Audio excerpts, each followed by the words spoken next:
Yes, sir. We are in the building this morning. We are in effect. Excuse me for a second.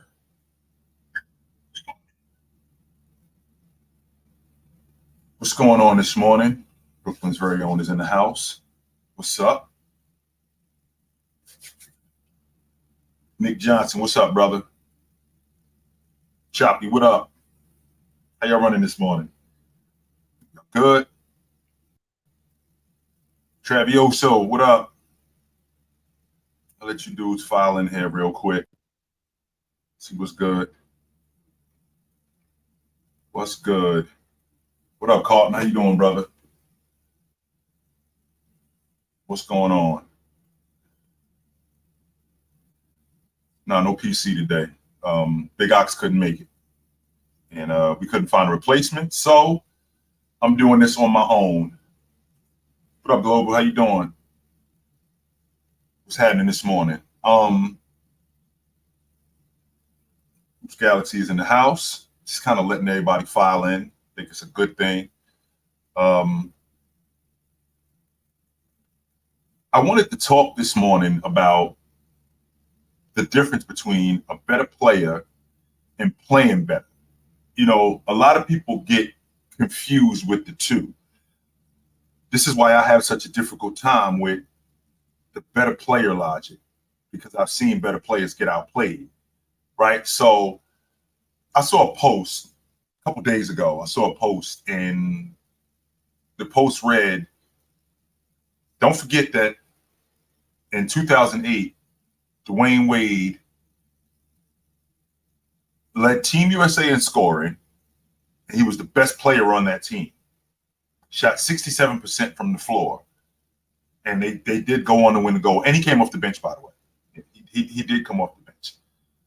However, what's being left out is the only thing that people are going off of is buckets. I understand that the game is about getting buckets. I get that. That's not something that my head is in the clouds about. But is that the only thing that's valued from your team? I mean, you have to be able to do more than just get buckets, right?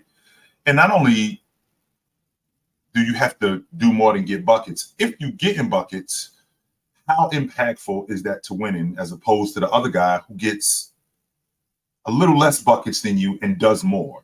Or the guy who isn't as good a player as you, but is doing more than you and outplays you. So do I have to use the same logic with Dwayne Wade?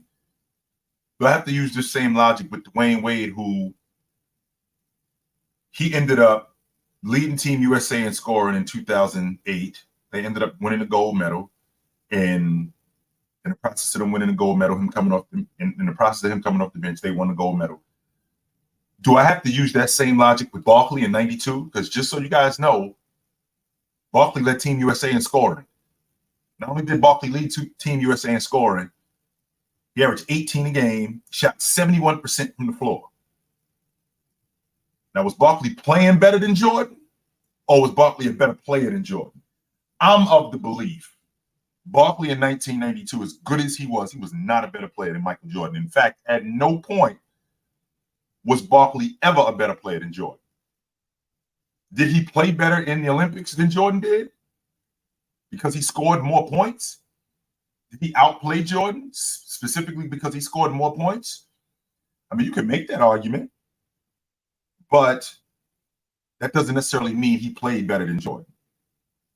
And that certainly doesn't mean that he's a better player than Jordan. That certainly doesn't mean that.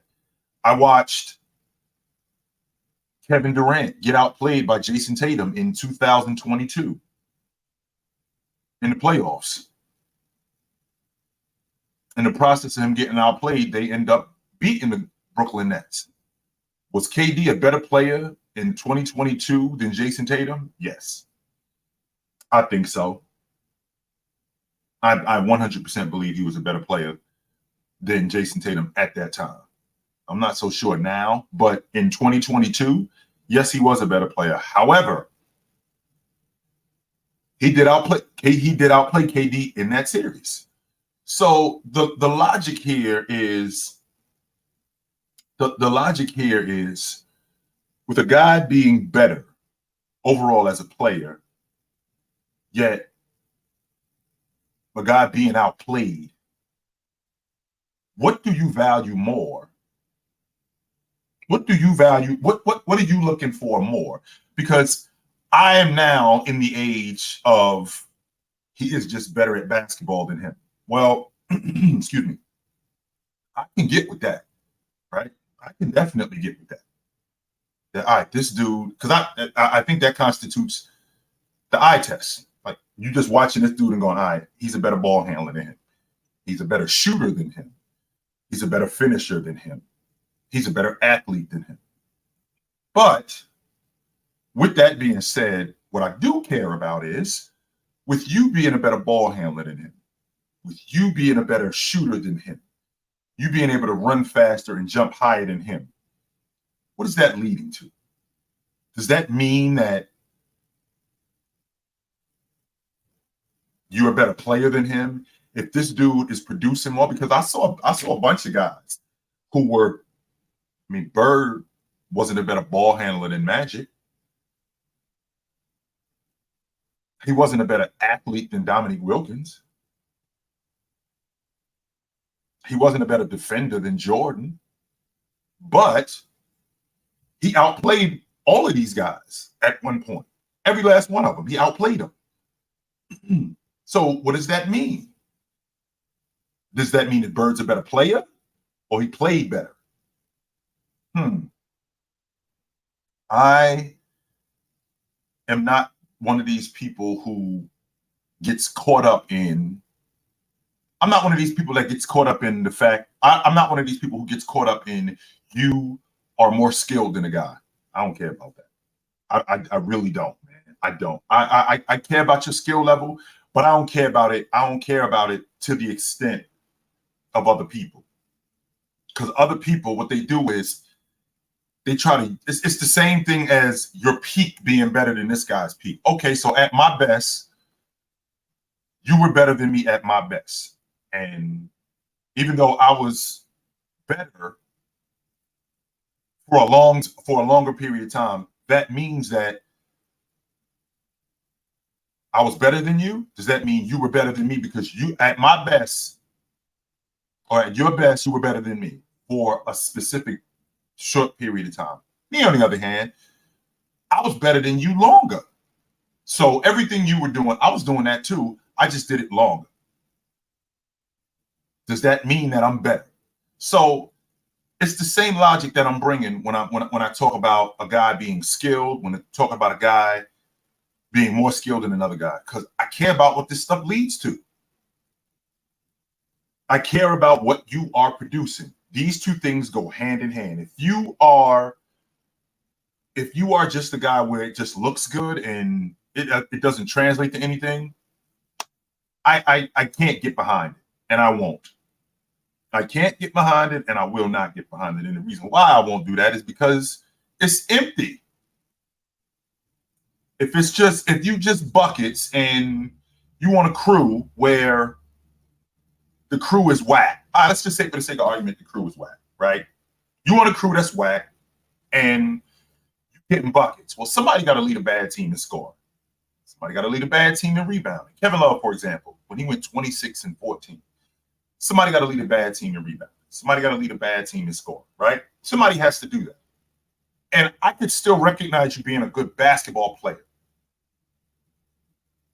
But what I can also recognize is this guy's doing something similar to you, and it's translating to more. His crew is maybe slightly better than yours. It's not, his crew isn't dramatically better than yours. His crew is slightly better than yours, but he just does a little bit more than you do. So I always have a difficult time with the logic of being a better player as opposed to playing better. Because if you're playing better than somebody else, right, that doesn't automatically make you a better player, but it doesn't exclude it neither.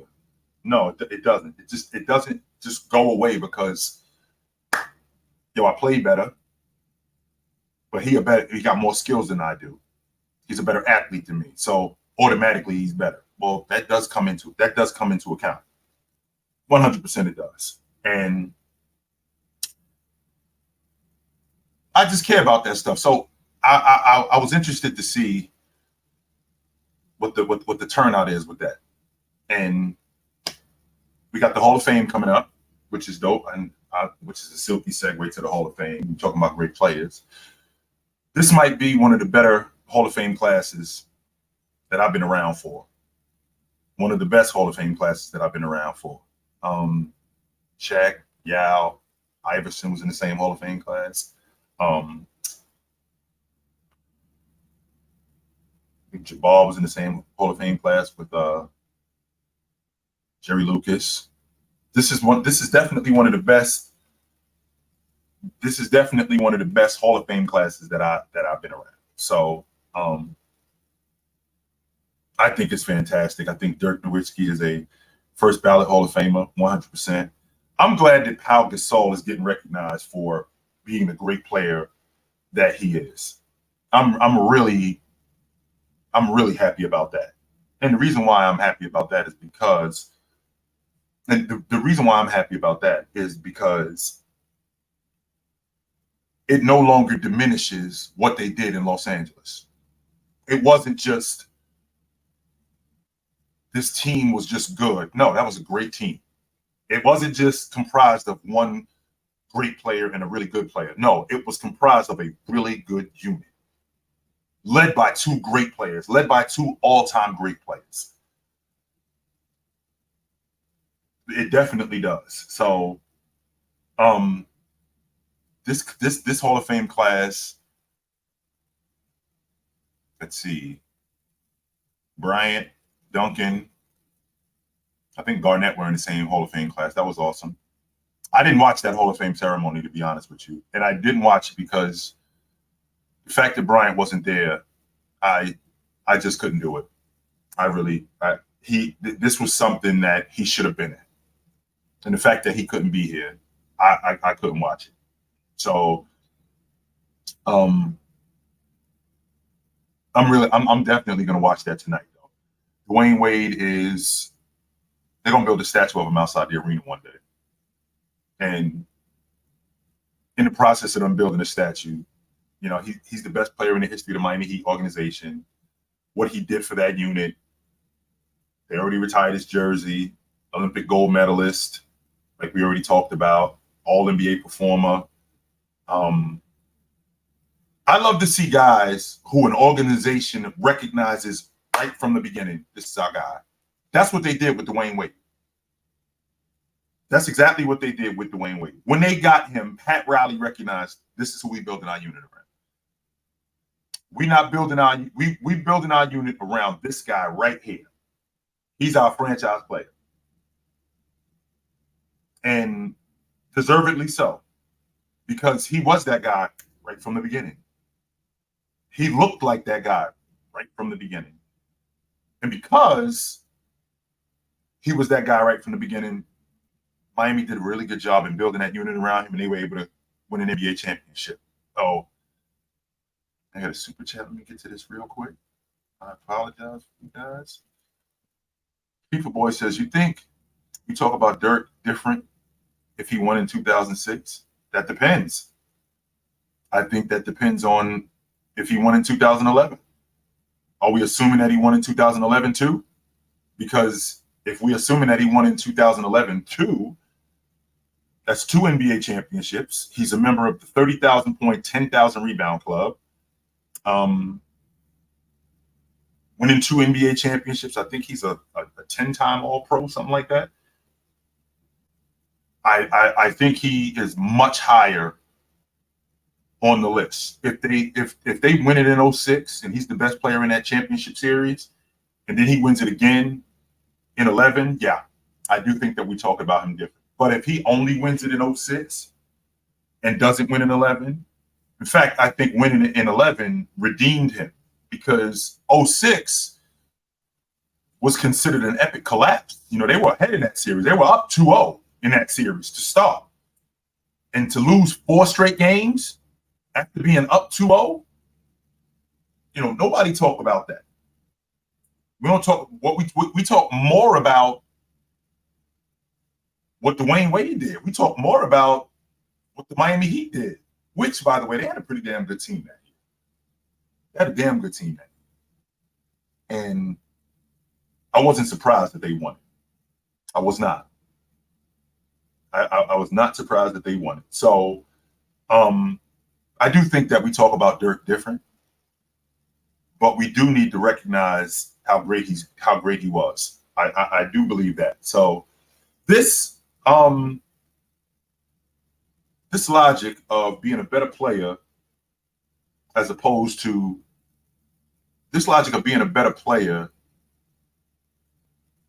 playing better, I'm interested to hear your thoughts on it, because I got a different idea of that. I do. I don't necessarily believe that if you play better than a guy, that doesn't necessarily make you a better player. It does not mean that. Me not having Dirk. So let me ask you this question. You not having Dirk in your top 20 is blasphemy, by the way.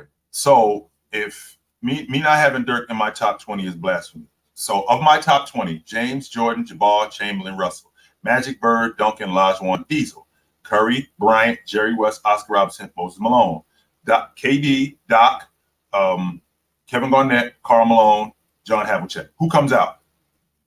In your estimation, Dead Ops, who comes off the list for Dirk Nowitzki? All is. I'll run the list down for you one more time. I'll definitely run the list down for you one more time. And really quick in the chat, Devin, you can have all the heart you want, right? And I want to dead this logic right now. Devin, you can have all the heart you want. You can be hungrier than me. That doesn't mean you're going to eat before I do. You can have all the heart you want. That does not mean that you're going to outclass me. I have such a difficult time with this logic about guys being tough. Tough guys get their ass kicked too. I don't care about you having heart. I don't care about you being tough. I don't care about you having the heart of a lion. Lions get eaten too. Lions get stomped too. So the fact that you have heart, so what? You think that these guys that step out here don't have any heart? All of them have heart. There's so many more things that go into winning, and just having the heart of a lion ain't enough. That is not enough. So I have a difficult time with that logic. But yeah, I'm interested to hear from you guys about playing better and being a better player. I'm all ears for this. All ears for this. Yo, salute you. Yeah, I pretty much agree with the gist of it, like identifying playing better and being better. The example you gave was perfect in regards to Tatum versus KD in 2020, 2022. Yeah. You could say Trae Young with Embiid, and what year was that? They in 2021. 21. Yep, 21. You could say some people have argued that you could say the same thing for Jamal Murray and Anthony Davis in the Western Conference Finals. So I think the separated is chill in regards to identify who's the better player. And sometimes you got to take account how many times they played better than the opposing player. You know what I'm saying? Outplaying a guy one time, that's not enough. No. Yeah, it's not enough. Outplaying a guy one time, that's not enough. No, because anybody can outplay anybody one time. But if you continuously are doing it, there's something different. Yeah, what do you think is the threshold? Is it 2 times? Is it 3 times? What do you think? What do you think is it? I don't think it's a specific number. What I do feel like is if I'm consistently doing it, if I'm consistently, like every time you see me, it's not a wash. Every time you see me, I'm outplaying you more. To outplay you one time, I mean, was Dwayne Wade better than Dirk Nowitzki in 2006? I don't think so. I do think he had a better series. I do think he outplayed Dirk 100%. And he was better than him in that series. He was not a better player than Dirk. No, not at that time. He wasn't. I will not say that. No. And speaking of head-to-head, right? You also got to take into account to determine a better player. You also got to see how they play against the league as well. Like, for example, we all know Joker is better than Embiid, but I can't lie to you, Chill. Embiid gets busy on Joker sometimes. You know what I'm saying? So Right. there's a He few of those does. games. Yes, he So does. so sometimes, because you know how it is, Chill. Sometimes, no matter how great of a player you are, sometimes there's a guy who is a bad matchup. So do we also take account when determine who's a better player, how they play against their other contemporaries, not just Right. the head to head? Prime example would be Shaquille O'Neal. Shaq against Olajuwon is fantastic. Shaq against Patrick Ewing, he was great. He had the most difficult time against Big Country Reeves. Mm-hmm. Every time he went up against Big Country Reeves gave him hell. And he couldn't figure out why. Like, why can't I dominate this guy like I do just about everybody else? So you can have matchups where this is just a bad matchup for me. I can't figure out why I can't get past this guy, or I can't figure that out. But then dominate against Olajuwon, then dominate against Ewing. So if this guy is consistently outplaying you, there's nobody that would say Big Country Reeves was a better player than Shaq. But he held his own against Shaq. And in some instances, he actually outplayed him, which would now pose the question, well, what happens if that was in the playoffs? How would we be talking about Big Country Reeves? Is he a better player than Shaq? No. Did he outplay him? But it would bring up the question. Yes, it would. Okay. Like, Chill, you familiar with Open Court? Yes. Yeah, so like there was an episode when they had the exact same segment. Isaiah Thomas, he was describing Steve Coulter. Kenny Smith was describing I forgot the guy's name. He dropped 50 on the Rockets. I forgot his name. Sleepy Flow. Yeah, Sleepy Flow. Sleepy Flow. Like there's just guys like that's the thing. It's a talented league, it's a talented sport. So like there's always new guys that just have your number. So my last question to you in regards to determining who's playing better and who's better, right? When comparing each other's peak, right? What do you think is a good sample size in regards to comparing peak performances? Some people say a playoff run. Some people say a season. What do you think is the adequate enough sample size to compare players' peaks? Well, I feel like when you in your prime is some guys' primes are different. And you already know how I feel about being an all-time great. And if you got a decade of being awesome, within that decade, this is where I was. This is at my best. How long were you there? Were you there for a year? Were you there for 3 years? Were you there for 4 years? How long were you there at your best? Even though because you could be in your prime and still be doing this. Just like you could still be in your prime and you could be doing this, but you're still in your prime. You're still playing good. So when I think about a sample size, I think about what you did when you were at your best and how long did you do it. So, for example, Jordan. I'll bring up Jordan for an example. I think Jay's peak was 89 to 93. Okay. I think that was his peak. His prime was 88 to probably 97. Like Jay was. I'm not saying Jay was over 98. 97. No, 87? No, 87? 87 not part of his prime? I think he was just entering it in 87. I think that was year 3. You can make the argument 87 was his prime. I think 88 Jay, I think he was in it though.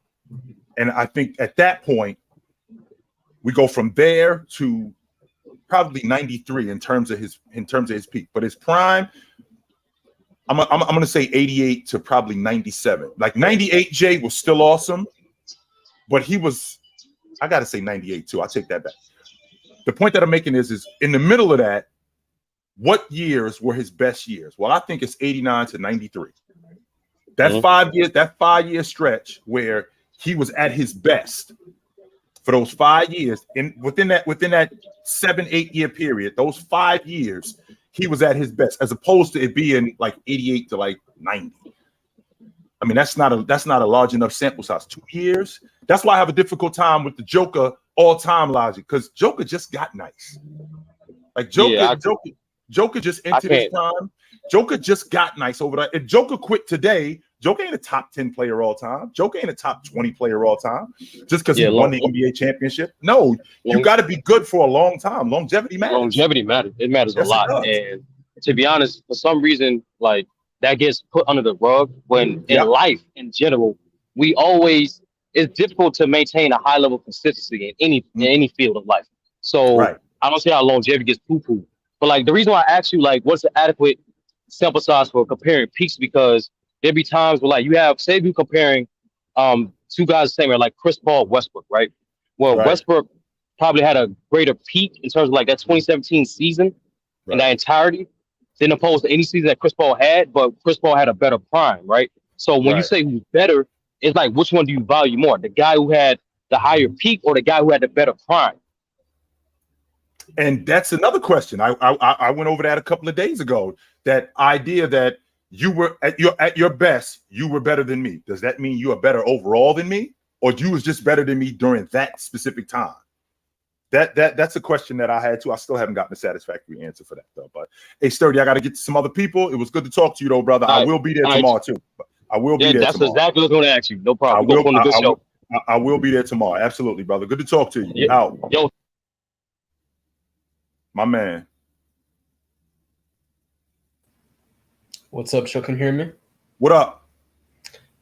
So you guys were bringing up how much better Dirk Nowitzki would have been in 06 had he won the championship, right? Right. What do you think would happen to Shaq if he doesn't win that title? Is he still a top 10 player? Where does he drop if he does drop? I don't think that he drops. Because I think that at some point, I do think he would have won it again. I do feel like he would have won it one more time, even if he would have lost in 06. But 06 was probably the best opportunity that he had to win it. I do think he would have won it again had they lost in 06 on some level, whether it was because I could see what was happening in Miami. They were close. And at some point they were going to win it. So if they didn't win it in 06, they would have won it in 07. If they didn't win it in 06, I think that they would have I think that they would have still been right there. I think that they got the fat cat syndrome. They got swept the next year in 07 in the first round. Yeah. They got swept out of the playoffs. The previous year, 05, I think they lost to Detroit in the conference finals, but yeah. That's because Dwayne Wade got hurt. If Dwayne Wade didn't get hurt, they would have beat Detroit.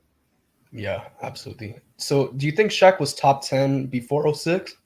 Or if Shaq once you take it a step further than that, let's say after 06 he retires. Shaq might be a top 5 player all the time today. 14 years, better 4 championships. if he I So see. if he doesn't go to Phoenix, he doesn't play for the Cavs, he doesn't play in Boston. Better than he is. He quits after they win the NBA. After they win the NBA championship in 06, he like, I don't want to play no more. He might be a top 5 player all the time. You might be able to make a legit argument for Shaq being a top 5 player all time after that, considering what he had done. You can hinder your career if you play longer than you have to. Absolutely. You can definitely that can definitely be sticking around too long. That could hurt you. Definitely could hurt you. Really? Sticking around, like prime example. What's James Harden doing right now with this bouncing around from team to team? As opposed to if James Harden would have stayed in Houston. Let's say he stays in Houston and he's still putting up the numbers he's putting up, and like they're making deep playoff runs, and he's not really winning, but they get him another guy where he becomes the number 2 and they end up winning it. But he stays in Houston as opposed to him bouncing around from team to team to team to team, and it's looking the way it's looking. Yeah. Do you think this is the same for Chris? You can stick around too long. You can. Chris Paul too. Yep. All right. James too. Yeah. You think I want to see? You think I want to see James in 5 years in the NBA? Hell no, I don't want to see him in the NBA in 5 years. Well, I mean, no, like I don't want to see that. Right now. I'm on record saying that I think that James is out in 2 years. I wouldn't be surprised, to be honest with you. I wouldn't be surprised if he quit sooner than y'all think. I wouldn't be surprised if he with what's going on with his son. I wouldn't be surprised if he quit. That's so. That would not surprise me. That would not surprise me if he's like, "Yo, I'm out. I got a family to look after. I don't need to do this no more." His contract is up after next season anyway. True. I wouldn't be surprised if he quit after next season. He could retire. That would not surprise me at all. So. Yeah. One more thing. You brought up players facing each other one time. That doesn't really prove anything. Anyone can defeat anyone. Not one time they can, sure. All right. And typically you want to see 2 people at their best going against each other. Sometimes someone could be injured, or I think that happens like Magic or something. I forgot. Right. But where I'm bringing this to is it's been a month already would you be down to have a rematch sometime soon? A rematch for Our trivia battle a month ago. a rematch? Oh, I'm definitely down to defend my title. Yeah, I'm Defend always your down to title. defend. I'm always down to Defend your defend my title. title. What do you mean defend your title? I'm always down to defend my title. So I'm not. I ain't hard to find. Yes, sir. I'm definitely not hard to find. So, all right, Next brother. week? Next I'll week? be around. I'll be around. Thursday? You know where to find me at. You know where to All find right. me at. So, All right. all right, Bye, brother. Chelsea. Out. Thank you.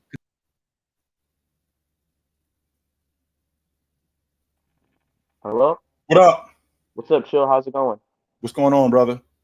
Uh, I have a question.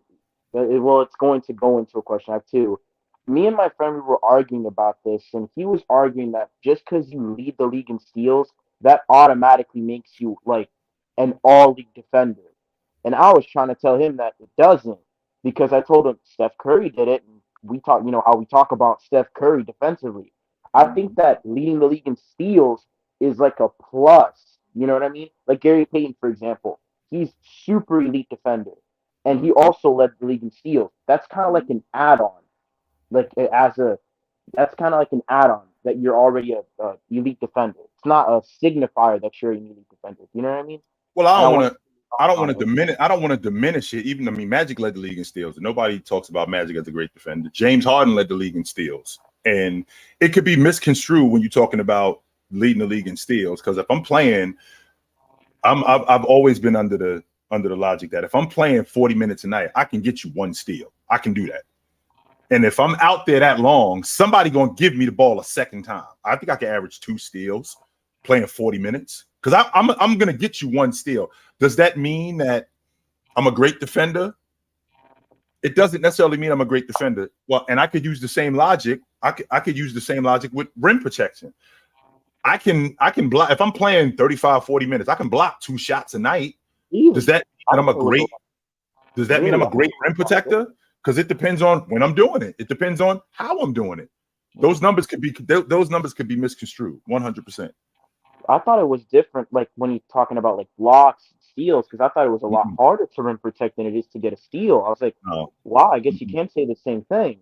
And my second question to you is, if you take what was that year that Hakeem won his NBA championship in the 90s? 94 and 95. 94 and 95. 95.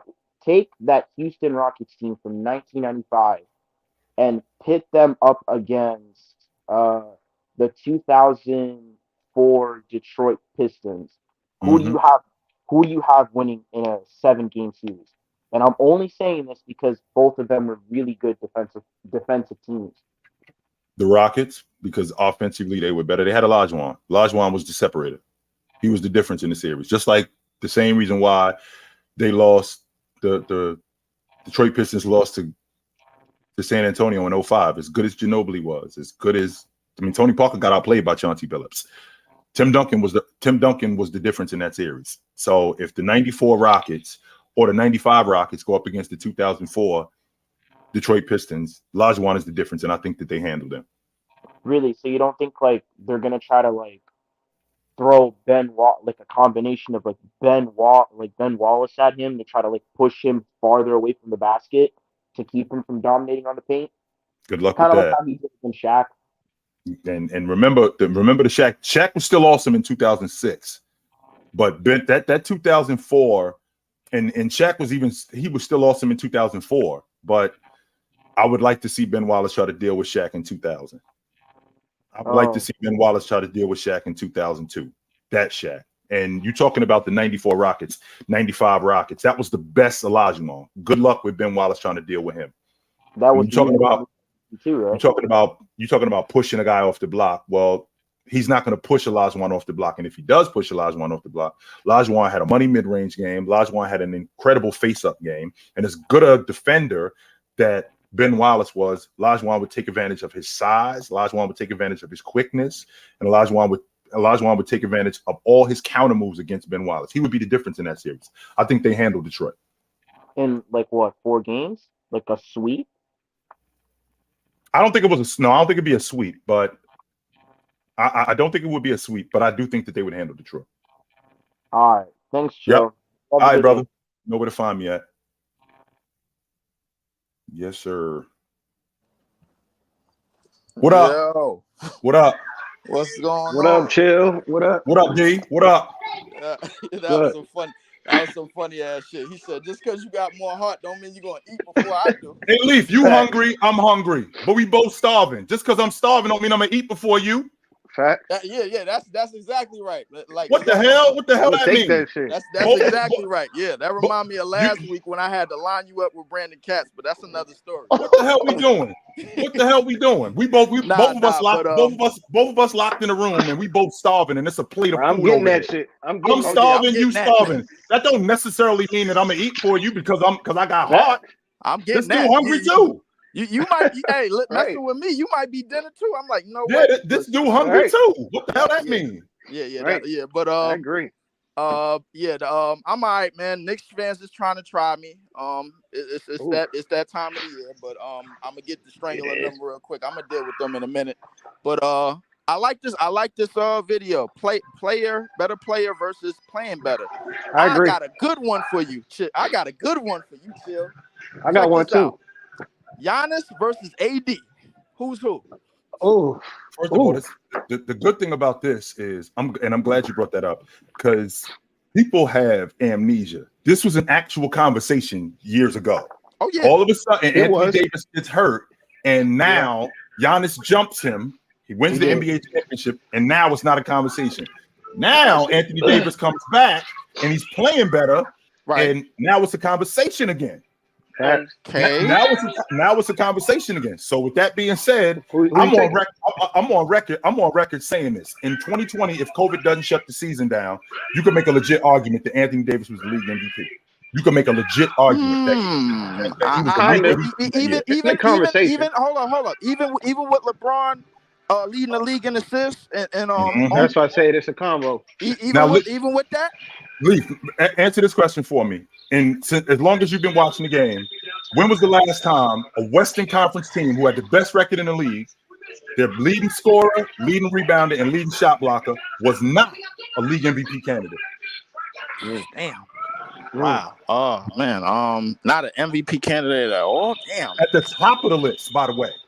Top That five. was Anthony Davis, by the way, in 2020. He led the Lakers in points, rebounds, and blocks. Yeah. Yes, he did. You absolutely You're right. But I mean, I think when we go to that, it's something that you said a while back, and I don't remember exactly when you said it, but I know you did. You said when you reverted back to the Shaq and Kobe years, even though Shaq won that MVP in 2000, as they championship run went on. Nobody really valued them as like getting the MVP, I guess. Like, and you get what I'm saying? Like, nobody really valued them because when they played with each other, they was basically top players like that. I mean, so I guess that kind of played into it in a sense. I mean, I'm not sure if the media really holds that to like a high ground because this past year, the MVP was Joel Embiid, and his second best player was averaging 20 and 10. So that thing is null and void. So I really want to Shaq was such a polarizing figure that we completely left out the fact that Bryant was like 28 a game, 27 a game. And 01 and 02. Yeah, like we completely leave that out. This because Shaq was so good. Yeah, Bryant kind of got not pushed to the side. I'm not going to say that. He didn't get pushed to the side. The focus was just on Shaq. The focus was on Shaq more because like the focus was on Shaq more, but Kobe was tough. My thing about specifically about the AD and Giannis thing, I think it leaked once that obviously when that championship was won, we was calling Giannis the best player in the world, and we probably still calling him to this day because Jokic just don't have the defense, even though he won a championship. So realistically, it's kind of even during the matchups. Now during the matchups head to head, we know. Sometimes AD could get the better of him at any given time. Giannis could get the better of him at any given time. So it's kind of that's the point that I was making because we want to talk about when you're talking about being better than the guy. One of the things that matters is consistency. Okay. Care about how often you're doing it. So watch Anthony Davis put 40 and 20 on Giannis, but then he'll turn around and they'll play Charlotte and he's like 19 and 8. That is the problem. That is the problem. Right, with right. Anthony That is, Davis, bro. well, okay, all right. Would you say that AD gets up for Giannis and That's the problem. He puts 55 on Porzingis, right? He'll put 40 and 20 on Giannis, but then they'll play the Knicks and he goes 21 and 8 against Julius Randle. Like, what the hell, B? Or get cooked by the nigga on Memphis. As opposed to Giannis putting up 30 and 15 or 35 and 15. On the regular. No matter who you are. On the regular. On the regular. So I'm doing this on a Tuesday night. Yep. Yeah. So on the regular, every night. So he's going for like player of the week, player of the month numbers. So as opposed to AD is basically somewhat trying to play not to get hurt, I guess. I don't think people also dismiss the numbers that Giannis puts up now too as well because he's been doing it so long. I don't think Anthony Davis is playing not to get hurt. I'm not going to say that, but I think the separator between those two guys is consistency. That's the separator between those guys. Because I would say Giannis is a lot more go after it type. He had a lot more go after it than AD. His motor a lot more. I'm going to get this more than AD. I'm getting to this basket. I don't give a damn what wall y'all putting up. I'm getting there. But the difference is that Anthony Davis will at some point stand up to him. I remember last season. Was it last season or maybe?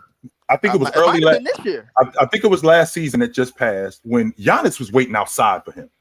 Yeah, I remember that game. He was waiting outside for him, and then Anthony Davis sees him again. And he puts 40 and 20 on him.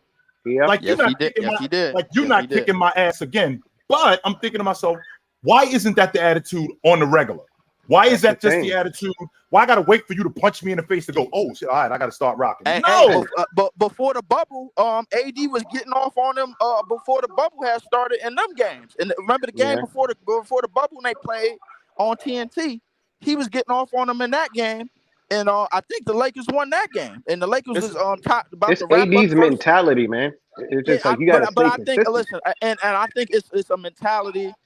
Yeah, it's kind of mentality that Shaq had. Wouldn't you say, Chill? He got you say so Chill didn't so you wouldn't say he got up for the 5 elite centers back in the early even if he did get up for Olajuwon, even if he did get up for Ewing, or even if he did get up for any of those big guys, I could still get 25 and 12 out of Shaq. He was doing that. And he was dunking 2-3 niggas in the 25 hoop. You can still get 25 and 12. I can still get that. Yes, I can still get that. I'm not gonna get 15 and 8. I'm not gonna get that. But my thing with AD is I think it's like you said, it's somewhat of a mindset of what is going through his mind after he goes off on after he gets 40 and 20 on a Giannis or on a Porzingis or somebody of some stature, and then you go play a weak team. You like, all right, I kind of need to take the night off. Is it fatigue? Is it definitely not fatigue? It's definitely not the dog. He's not a killer every night. It's definitely not the fatigue, and the reason why it's not the fatigue is because this is what I do to get. This is how I come into the season. I'm ready to go, so I'm not tired or anything like that. And I got plenty of days off. It ain't like I'm working every night. No, I got plenty of days off. I got another one for you, and I got plenty of days off. So with that being said, with that being said, a guy like Anthony Davis who gives Giannis the business when he gives him the business, you would think that okay, if I could do this with him, I should be able to kick everybody's ass on the regular. Right. I should be able to do that, but I don't. I got a question. Go ahead, D. I got a question. What is up with this Jokic thing? Like, what is the big thing with him that everybody is seeing that they can go out there and say he's a better offensive player than Shaq, Kobe, guys like this? What is it? I heard somebody say he was a better playmaker than Chris Paul. Like, what is going on with this? Well, what is the thing about him that everybody's so enamored about? I'll tell you what's going on. You know that fly chick that you grew up with, but you ain't seen in a long time, but this chick in front of you and she fly?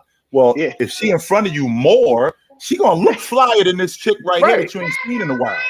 Right. That don't mean the chick in the top 12. Like, bro, that don't mean the chick you ain't seen in a while was super fly. Right. I think this sound like TikTok talk to me, bro. Like you said, top 12. No. I said people are saying I heard Ticket say he's in top 12. Right? I heard him say that. All time? Yes. Yes. And I'm like, how? He's been good for 3 years. Hey, listen, Ticket and he don't play no defense. I don't listen. I'm not. Look. I put it to you this way. Y'all thought he should have won MVP this year? I had him to win MVP this year, but listen. But you got to take both sides of the ball. No. But Chilltown basically explained to me why that wasn't to be, because the media and the voters wasn't ready to have that conversation. They weren't. That's Why why that happened. They wasn't ready. They wasn't ready to have. You got to think about his resume if he would have won that. This is 3 straight MVPs, a Finals MVP, and a championship. How many? They wasn't ready to have that conversation. Do you think you should have won those two? Do you think you should have won those 2 in a row? Do you think you should have won those 2 in a row? I thought last year was questionable. That could have been Giannis. Yeah. Well, here's the thing about last year. Last year, in terms of the regular season, this is 2,000 points, 1,000 rebounds, 500 assists. He led his team in points, rebounds, assists, blocks, steals, and field goal percentage. First player to ever do that in a 16. That's good. But it was a 16. But it was a 16. Yeah. Now, if you're gonna throw the 16 thing at me, and then the very next year he's almost near triple-double and leading the West. That's tough. How does that work? Yeah. I feel you. His numbers was good, but I just feel like it goes back to something Chilltown already told me. They wasn't ready to have that conversation. No, they were not. But I feel like with Giannis, he's getting what? What was he averaging? 31, something crazy, and 31, 12. This what y'all got. Defense. This what y'all got to understand. If this man would have won 3 MVPs in a row and led the team in the West, almost averaged a triple-double, and then won a championship, by only way beating the championship, beating KD and Devin Booker, then LeBron James, and won the championship, we having a totally 3 MVPs in the championship. Is that no, we are. I think they did that already. And Chilltown gave me the best thing that he could give me. Is like, yo, they was not ready to talk about that. They weren't. They was not ready to talk about that. It's just that simple. Because now the voters basically had a golden ball in their hand, and they looked at that golden ball, and it said, "Yo, Joker, not 3 straight MVPs, Finals MVP, and a championship." They were not ready to do that. And there's a difference, Leaf, and Leaf, understand the difference between not being ready to do it and having to do it. We would have had to have that conversation. No, we would have. Because trying to have that conversation. DD, you're gonna have to, because look, this we have to have this conversation. Only time because I definitely get an opinion on the topic too. But when you do certain things that's like legendary, that change dynamic, like a perfect example. A lot of people get mad when I say this. I said if Giannis would have won another MVP and Defensive Player of the Year again the same year, we having a whole different conversation that he's guaranteed top 10, might be a top 5 player, because he would be the only person to ever. I would at least usher them in the top 15. Top 15, top 20. No, that would he would be the only person to ever do that. Only people who ever did it once was what Mike and Elijah won, and Giannis. He would be the only person. But he would have to. That is legendary. When you do something legendary that nobody else say they have done, you get a skyrocket. You get skyrocket. But if you do it twice, I think there's a time gap. But SB, I think there's a time gap that we got to understand. Well, now when you say 5 years minimum, I'm thinking, if he averaged 30, 10, and 5. And these years, I need a 5-year minimum. Yeah. You can't do it once and be like, I start jumping off the boat with steel chairs and stuff.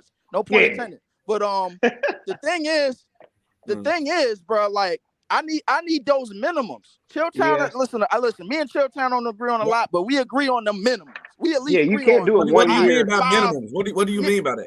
You can't do it one time and then it's like you're up here. Anytime we had a conversation about Joker, he said, I need 5 years minimum of him doing what he's doing.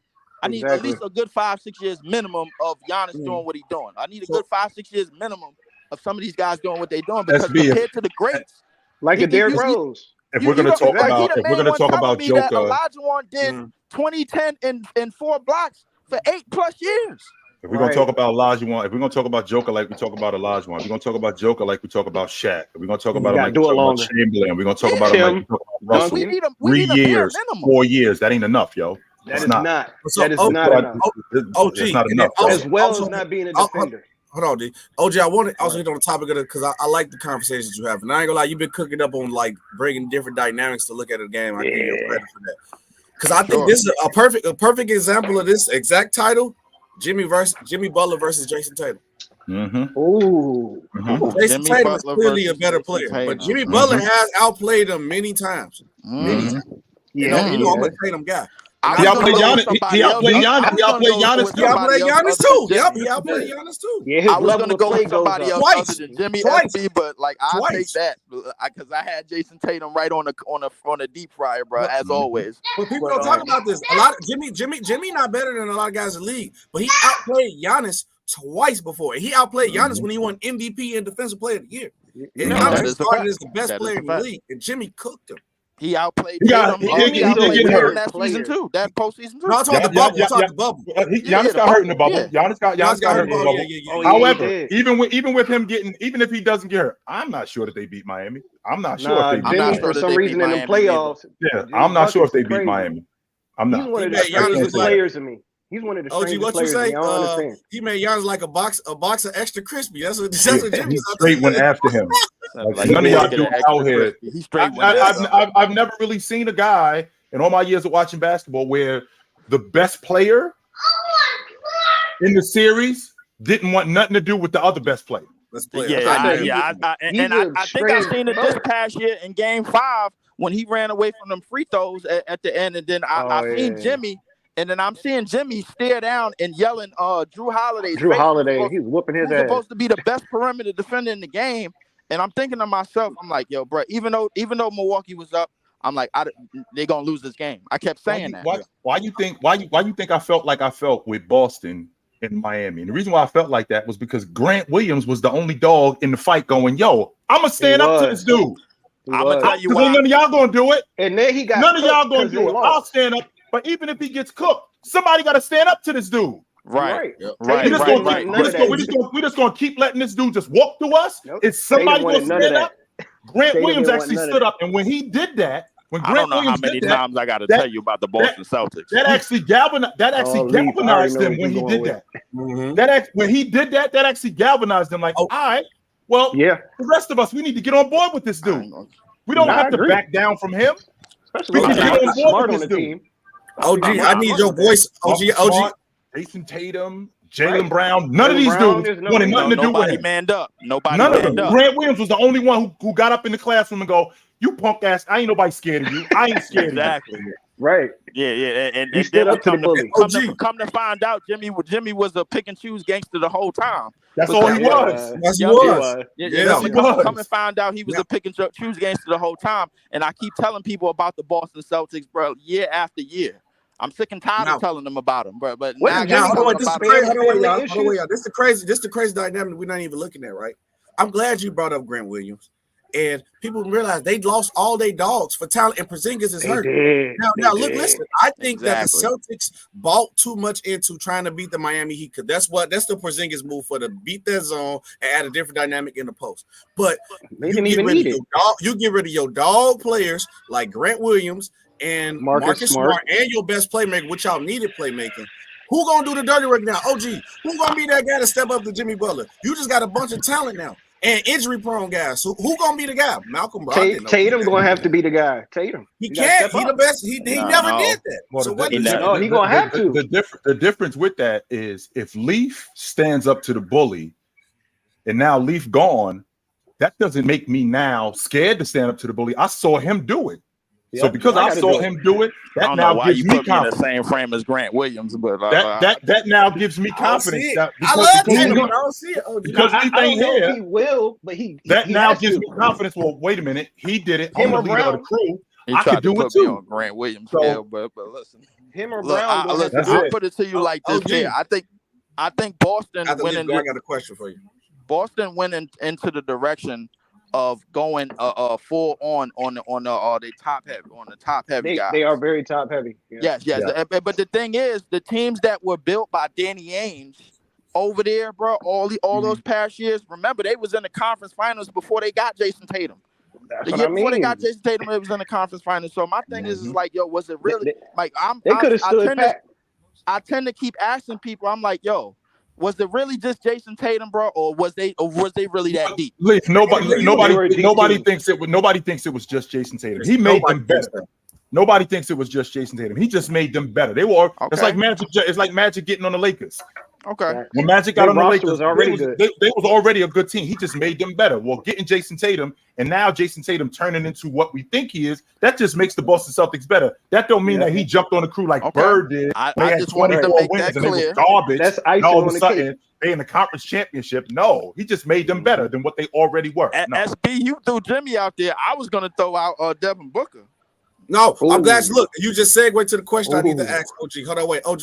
So I've been having to deal with this heckler, and you obviously know you didn't deal with hecklers before. So Blav always complaining about I disrespect Devin Booker. I don't show Devin Booker love. And remember we had a talk. This was around the time when Donovan Mitchell was the best shooting guard in the league. They thought I was crazy for saying that. Now I'm getting the point that somebody trying to argue that Devin Booker is better than Jason Tatum. Your voice more respected than mine. Can you please get the logic or tell me if I'm wrong? That I don't think it's not even close. That Devin Booker's not on the level. I think it's a conversation, but I don't think he's better than Jason Tatum. Jason Tatum Not bigger. yet. I think he a better overall offensive Better player than him. player I or think plays he better. better? No, he a better player than Devin Booker, and he plays better too. Yeah, consistently So, he's been better. With that being said, I don't think it's like this. No, but none of that's gonna matter because Anthony Edwards about to jump Devin Booker. How big is Book? Actually, what is he, 6'6"? So wait, you got Anthony Edwards becoming the best two guard in the league this year? What? Yes. Not this season. Not Or the not next this two, season. three. Within the next 2 seasons. I'm gonna take it a step further than that, Leaf, and I'm on record. August the 13th. Let's say the 12th or the 13th. Yes. Today's the 12th. Today's the 13th. 12. Today's the 13th. 12th. So It's the 12th, I'm on record today. In the next 2 years, I think Anthony Edwards is going to be the best two guard in the league. Within the next 3 years, tops, he's going to be a top 5 player in the game. I'm on record saying that today. On Minnesota. Yeah. He's going to be he's going to be a top 5 player in the game. He is. I'm saying tough. that. I mean, I'm inclined to agree with you. I mean, Possibly. Yeah, I say, and I also say, I can see it going there. My strong statement is, I think in the next 2 years, Mikal Bridges is going to be the best two-way player in the league. I stand I mean, think- listen, think I so. live here. I live here. I'm willing to go Hey, there, but He could be top 5. I live here and I'm willing to go here. But too. Chilltown to your Anthony Edwards thing.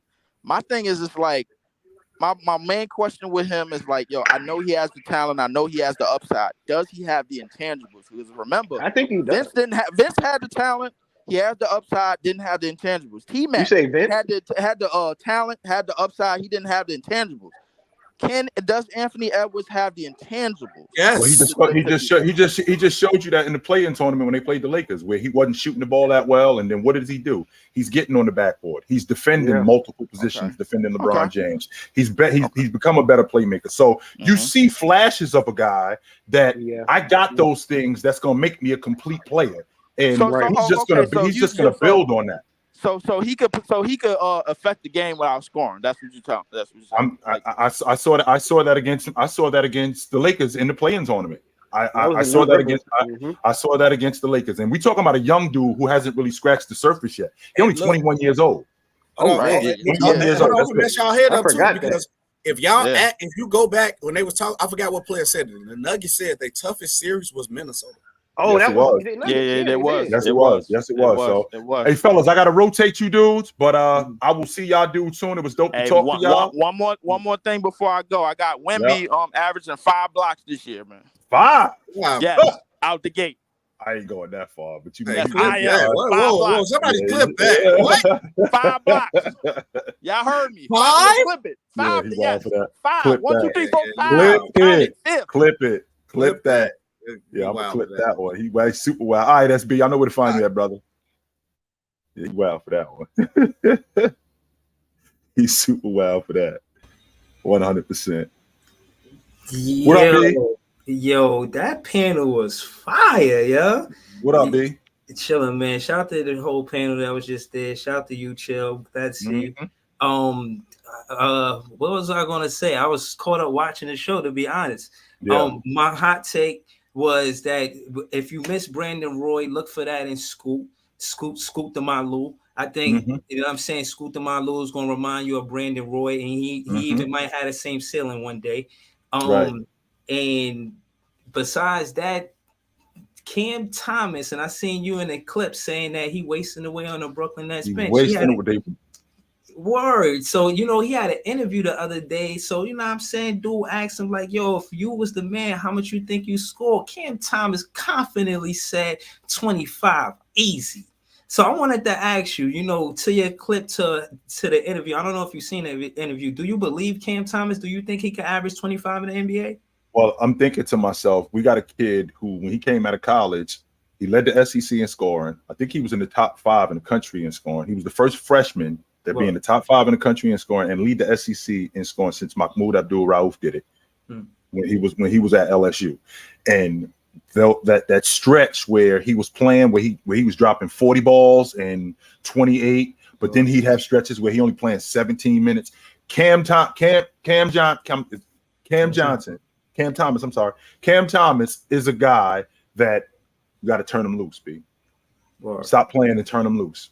Now, he might not be the best two-way player. But I can tell you what he will do if you gave him consistent minutes on a nightly basis. If you turned him loose, we talking about him completely different. 100% I believe that. We are talking about him way different today than we talking about him with him wasting away on that Brooklyn Nets bench.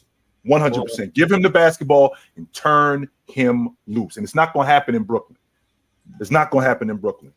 I don't know. That's my pushback is, you know, his media presence got a little better. You know, he had a little slip ups and he had cleaned that up in the interview as well. And on top of that, he was with Jock Vaughn at the Summer League taking pictures. You know, he don't smile much, but I just think the toughest part of the media, he dealt with it with Kyrie and KD and seeing him in this interview. And if you're a fan of Cam Thomas, you've seen that he shies from the camera, and the fact that, you know, he had this interview is a big thing, you know what I mean? And I think that because he spoke highly of Jacques Vaughn and Sean Marks in the interview, I think he's gonna be a Brooklyn Nets player for a long time. Like you said, you know, a lot of people see what you see, and I think teams are going to acknowledge that when the time comes. But I think the Brooklyn Nets hold on to him because of the new CBA and the contracts and all of that. What he brings, you're going to want to get from a draft pick. You know what I mean? Because you could miss in the draft pick. And in my opinion, I don't think we miss with Cam Thomas. I think he's going. I don't think you miss neither. I don't think you miss neither. I think the difference is how you handling him. So it's obvious that the goods are there, right? And to bring in Mikal Bridges, who I think is one of the best two-way players in the game, right? To bring in Finney Smith, to bring in Bullock, to bring these guys in. But Cam Thomas is not a point guard. He is a bucket getter. And he's got to be in a system where you basically are filtering the offense around. You built the offense around him. If you're doing that with a guy like that, you basically turning him loose. And I'm not sure that Can I ask you a question? Do that. To what you said, do you think that if they do turn him loose, the Brooklyn Nets, of course, let him play like you mentioned, do you think we get a better two-way play out of Mikal Bridges because of it? Yeah. I think Mikal Bridges would be great playing off of him. 100% I do. I think you get it. Well, Mikal Bridges has already proven that he could play with scores. He played with Devin Booker, right? He played with Devin Booker. So he's played with Chris Paul, who was also a scoring guard. So he's already proven that he could play with scoring guards. And a lot of his offense is generated by his defense and in transition. He's a real good one-on-one player. But to play with a guy like Cam Thomas, where I know that we go into this dude for buckets, I'm gonna get my buckets on the defensive end and in transition. If you got a distributor also on that crew, I think that would make you guys a lot better. But Cam Thomas has to be the guy. If you're talking about getting buckets, you got to turn him loose. You have to. All right, I appreciate that. Yo, yes, sir. Thank you, Chill. You know where to find me at, my man. Out.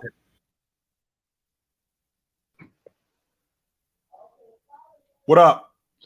Yo, what's cracking? What's going on, Chill? How you been? Oh, shit, nothing, man. Just chilling, man. You know what I mean? Just enjoying this Saturday off, you know what I mean? Just trying to do everything. I got a couple of questions I want to ask you. I'm an Orlando Magic fan, okay? I don't really broadcast it too much and everything. Like you should. You should. Right. Because they on their way to doing something in Orlando. Right. Yeah, I know. You got Paolo Banchero, you got Cole Anthony, you got Wagner. Yeah, I was about to bring him up. Wagner, and you got the two guys we drafted, Howard and Black. Yeah, hey, they're a young and up and coming team, man. You know what I mean? It's like around here, you know, I mean, I don't have league pass or anything, but I've been watching the highlights, man. And Pancaro, he's been showing out in the FIBA tournament too, from what I see. Well, yeah, if you watch, I got it. If you watch Bonchero, go back and watch some footage of Antoine Walker. That's who he remind me of. Right. Except a better athlete. That's who I'm seeing with him. Wagner looks like he could be a glass cleaner at some point. Right. And also a bucket getter. Right. Wendell Carter Jr., I'd like to see him be a better rim protector and a better presence. But I like what I'm seeing with him. I think you ultimately move off of Cole Anthony because I don't think he's your lead guard of the future. I think Anthony Black may be your lead guard. Right. And I was just about to get to that too. I think the only downside we might have is we got too many small guards. When you agree? When you agree on that? So. I do think so. Even though Suggs, from what I understand, he did play better defense this year, but I don't think that was enough for him to. I think Markelle Fultz is a guy that is huge in your rotation. And in fact, he started lead guard. I'm not sure if he's your lead guard of the future, but I don't think it's Cole Anthony. I do not. Right. So one of them guards gonna have to go. You know, make way for some actual bigs. You know what I mean? Because like you said, Wendell Carter's kind of undersized to be playing center, man. You know what I mean? Well, he's kind of undersized. Well, I won't say undersized because Wendell Carter's what 6'10", so the big guy 6'9.5", I think. Now, if you that big at 6'9.5", because that's Bam, you have to be able to do something extraordinary. Bam is an extraordinary defender. Yeah, he's an athlete. So the fact that Carter doesn't do that, he's got to make that. I think he's got to make up for his size, and he doesn't do that on that end of the floor. So if he doesn't do that on that end of the floor, he's got to at least be able to score the basketball at any level. And he doesn't do that neither. So what are we doing at the 5 spot? Do you now focus more on Wendell Carter being more of a defender? Listen, big fella, I need you to clean glass. I need you to protect the rim. Defend that paint. Defend that paint. Transition. That's what I need you to do. Go out the run, use athleticism, defend that paint. That's exactly what I need you to do. If you can get him to do that more, you may have your 5 man of the future. Right. And Wendell Carter, he was doing that at Duke too. He played for Duke. Remember him at Duke? I do. I'm not even a Duke fan, but when I watched him, he was kind of like a two-way player almost. Yes, he was. Yes, he was. Yeah. Absolutely. I'm really interested in Orlando this year. They were a bad matchup. So am I. Celtics. They were a bad matchup for them. So I'm really interested to see what they do this season. Right. I say the next couple years, that you're gonna look out for. And one more question I got for you, man, before you head out. Like, it's a narrative out here that LeBron James never played up to his competition. Like, he always got outplayed by Kobe, Tim Duncan, Carmelo Anthony, all that stuff. I mean, we know that's BS, but what do you think about that? Like, I don't even entertain when a guy is averaging 27 a game for 19 years and his numbers go up in the playoffs to 29 a game. I mean, I don't even entertain stuff like that. I don't. I don't. There's no merit to that at all. None whatsoever. So, and they said he never outplayed Kobe. That's the killing part about that. That's not true. That is not true at all. So I don't really bother with stuff like that. That's people who are really uninformed. I do my best to inform them. I mean, this is the same guy who the years that they won the NBA championship, the Lakers won the NBA championship from 2008 to 2010. The Lakers only beat the Cavs one time. In the 6 years that they played, the Lakers only beat them one time. That's what I'm saying. They got booed off the floor against the Cavs. I believe it was in 2009. 2009. Cleveland went in there and blew them out. And James dominated the game. So I did it. He's never outplayed him. I completely disagree. I disagree with that too, man. It's just like, a lot of hot takes, a lot of people, fake armchair experts. There's no credit, and there ain't no credits in that. All right, brother. You know where to find me at. All right. I got a super chat here from Henry Powell, who says, was Dirk a better player than LeBron in 2011, or did he just play better? He just played better.